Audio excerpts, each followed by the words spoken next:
Hi, Meg. Paula, it's great to see you. You look fantastic. Oh, do I? That's strange. I should be looking awful. Why? Have you been ill? No, not that. It's just that trip to Paris.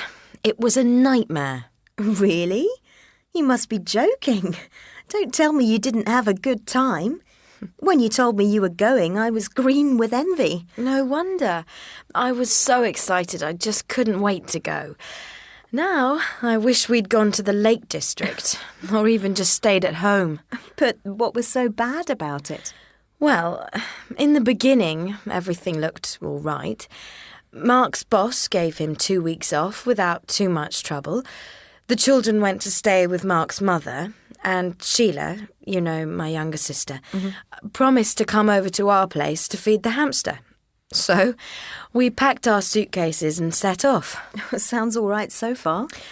Yes, but in Dover, it turned out that the ferry terminal workers had gone on strike. And we had to wait over 8 hours before we could board a ferry. Oh, no. And that was just the beginning.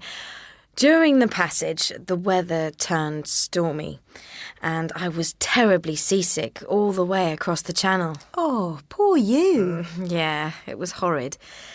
Then, when we arrived in Calais, it was so late that we had to look for somewhere to spend the night. Oh, dear. Yes, but that's not all. On the way to Paris the next day, we had a puncture, so Mark had to change the tyre. The hotel where we'd booked a room turned out to be terribly noisy.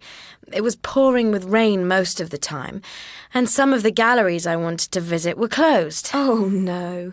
So what did you do then? Well, I ended up shopping for clothes. That's about the only thing I can't complain about, but obviously it wasn't cheap, so Mark got furious. Oof, no surprise there. So, in the end, we decided to shorten our stay and left after just 10 days. You can imagine our return trip.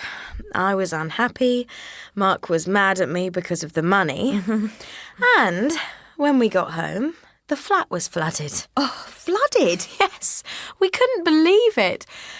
When we were away, Sheila let the hamster out of the cage for a while, and the horrid creature bit through the fridge cable. Of course, she didn't even notice, but when we got back, there was water all over the kitchen floor, and all the food in the fridge had gone off. What a nightmare.